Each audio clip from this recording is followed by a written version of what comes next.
అనంతపురం జిల్లాలో వైసీపీ ప్రచారం జోరుగా సాగుతోంది. ఉరవకొండ మండలంలోని పలు గ్రామాల్లో ఎమ్మెల్యే అభ్యర్థి విశ్వేశ్వరరెడ్డి ఎన్నికల ప్రచారాన్ని నిర్వహించారు.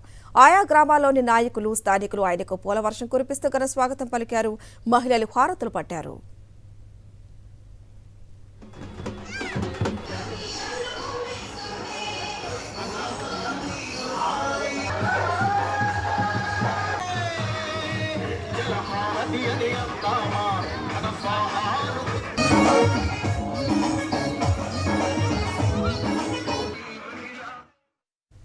ప్రకాశం జిల్లా సంతనూతలపాడులో వైఎస్ఆర్సీపీ ఎన్నికల ప్రచారం ఊపందుకుంది. వైఎస్ఆర్సీపీ ఎమ్మెల్యే అభ్యర్థి మేరుక నాగార్జున చీమకుర్తిలో ఇంటింటి ప్రచారం చేపట్టారు. ఆయనకు ప్రజల నుంచి విశేష స్పందన లభించింది. వైఎస్ఆర్సీపీ అభ్యర్థులను భారీ మెజారిటీ అందించి చంద్రబాబుకు గట్టి బుద్ధి చెప్పాలని కోరారు మేరుక నాగార్జున.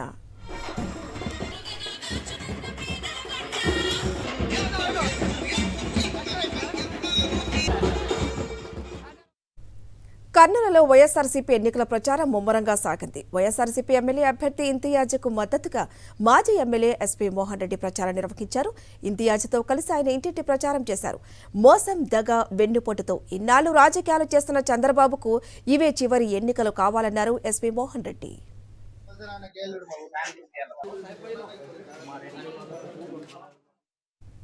అనకాపల్లి జిల్లా పాయకరావుపేట నియోజకవర్గ వైఎస్ఆర్సీపీ ఎమ్మెల్యే అభ్యర్థి కంబాల జోగులు ముమ్మరంగా ఎన్నికల ప్రచారం నిర్వహిస్తున్నారు. నక్కపల్లి మండలం గుడిచెర్ల, డొంకాడ, జగన్నాథపురం, చిడిక, సీతారాంపురంలలో ఎన్నికల ప్రచారం చేపట్టారు. ఆయా గ్రామాల్లో మహిళలు హారతులు పట్టి కంబాలు జోగులకు ఘన స్వాగతం పలికారు. మండు టెండర్లో సైతం హుషారుగా ఎన్నికల ప్రచారం నిర్వహించారు. వృద్ధులు డప్పు వాయిద్యాలతో హుషారుగా ప్రచారంలో పాల్గొన్నారు. నెల్లూరు జిల్లా ఆత్మకూరులో టీడీపీకి గట్టి షాక్ తగిలింది. టీడీపీకి చెందిన 150 కుటుంబాలు వైఎస్ఆర్సీపీలో చేరాయి. ఎమ్మెల్యే మేకపాటి విక్రమరెడ్డి వారికి పార్టీ కండువా కప్పి ఆహ్వానించారు.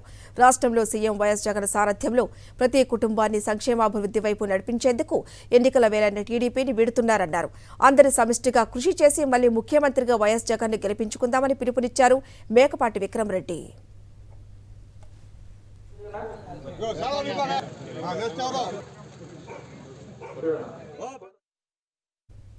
ముఖ్యమంత్రి వైఎస్ జగన్మోహన్ రెడ్డి సంక్షేమ పాలనకు ఆకర్షితులైన పలువురు తిరుపతి బీజేపీ నాయకులు వైఎస్ఆర్సీపీ పార్టీలో చేరారు. పద్మావతిపురంలో ఎమ్మెల్యే అభ్యర్థి భూమన అభినయ్ రెడ్డి కండువా కప్పి పార్టీలోకి ఆహ్వానించారు. నిరుపేదలను సంక్షేమ పథకాలతో ఆదుకుంటున్న ఏకైక ప్రభుత్వం వైఎస్ఆర్ కాంగ్రెస్ పార్టీ ప్రభుత్వమేనని ఎమ్మెల్యే అభ్యర్థి భూమన అభినయ్ రెడ్డి అన్నారు.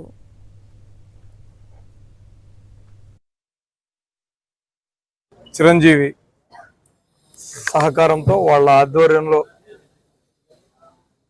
బాబు యాదవ్ గారు, సద్దా బాబు యాదవ్ గారు, శ్రీరాములన్న వీరందరి సహకారంతో పెద్ద ఎత్తున యువత పార్టీలోకి చేరింది. జగన్మోహన్ రెడ్డి గారి నాయకత్వం పట్ల ఆకర్షితులై నవీన్, దినేష్, రవి, ఈశ్వర్.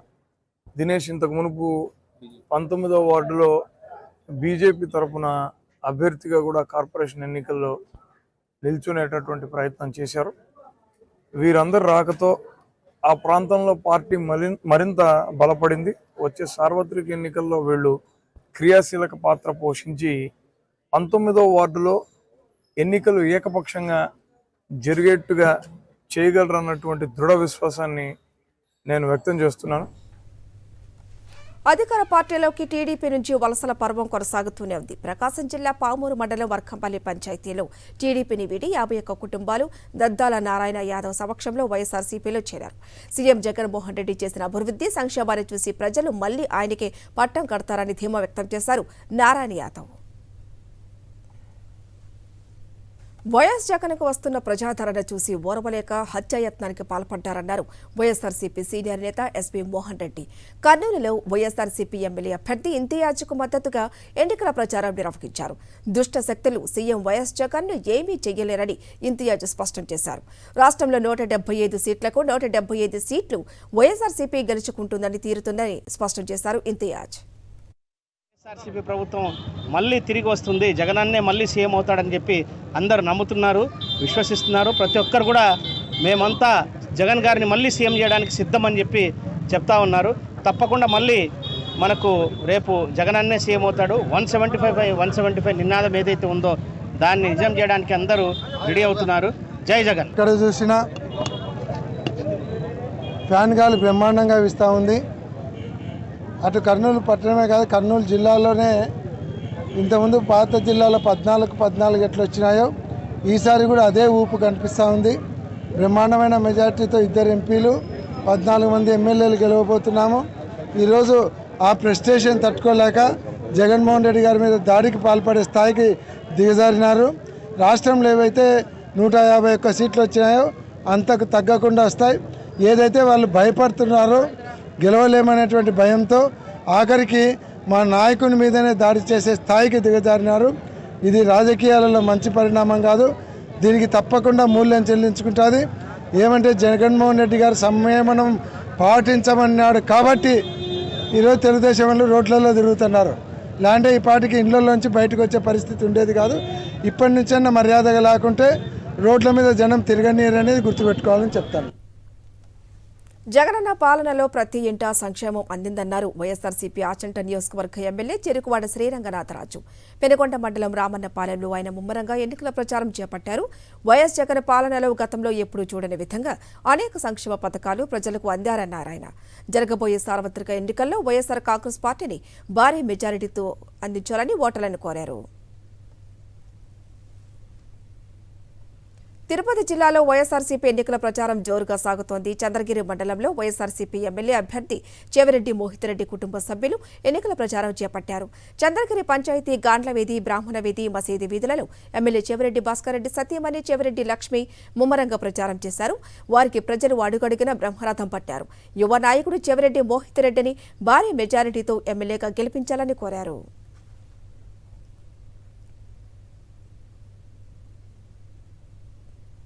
సీఎం జగన్మోహన్ రెడ్డిపై భౌతిక దాడులకు దిగడం పిరికిపందల చర్య అని అన్నారు గుంటూరు పార్లమెంటు అభ్యర్థి కిలారు రోసయ్య.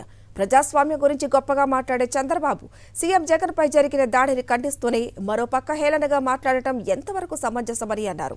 చంద్రబాబు నీచ రాజకీయాలకు ఇది నిదర్శనమన్నారు. తెనాలి వైఎస్ఆర్సీపీ అభ్యర్థి అన్నాబత్తుని శివకుమార్తో కలిసి గుంటూరు జిల్లా తెనాలిలో భారీ ర్యాలీ నిర్వహించారు.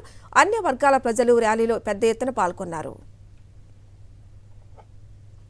ఇవాళ రాష్ట్ర వ్యాప్తంగా జగన్మోహన్ రెడ్డి గారు జరుపుతున్న బస్ యాత్రకి మరి తండోపతండాలుగా వస్తూ ఉంటే ఓర్వలేని ప్రతిపక్ష పార్టీలు చివరికి భౌతిక దాడులు కూడా దిగటం చాలా హేయమైన చర్యగా నేను భావిస్తూ ఉన్నా.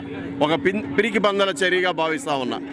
ఈరోజు జగన్మోహన్ రెడ్డి గారి మీద జరిగిన దాడి ఇవాళ నిజంగానే యావత్తు సమాజం ఏదైతే ప్రజాస్వామ్యం గురించి పెద్ద ఎత్తున చంద్రబాబు నాయుడు మాట్లాడుతూ ఉంటాడో మరి ఇవాళ ప్రజాస్వామ్యం ఎక్కడుందని అడుగుతా ఉన్నా. 10 సంవత్సరాలు ప్రజలతో మీ ప్రతి సుఖంలో, మీ ప్రతి కష్టంలో, మీ ప్రతి సంక్షేమంలో, మీ ప్రతి అభివృద్ధిలో మీ శాసనసభ్యుడిగా మీకోసం అనునిత్యం పరితపించిన వ్యక్తిని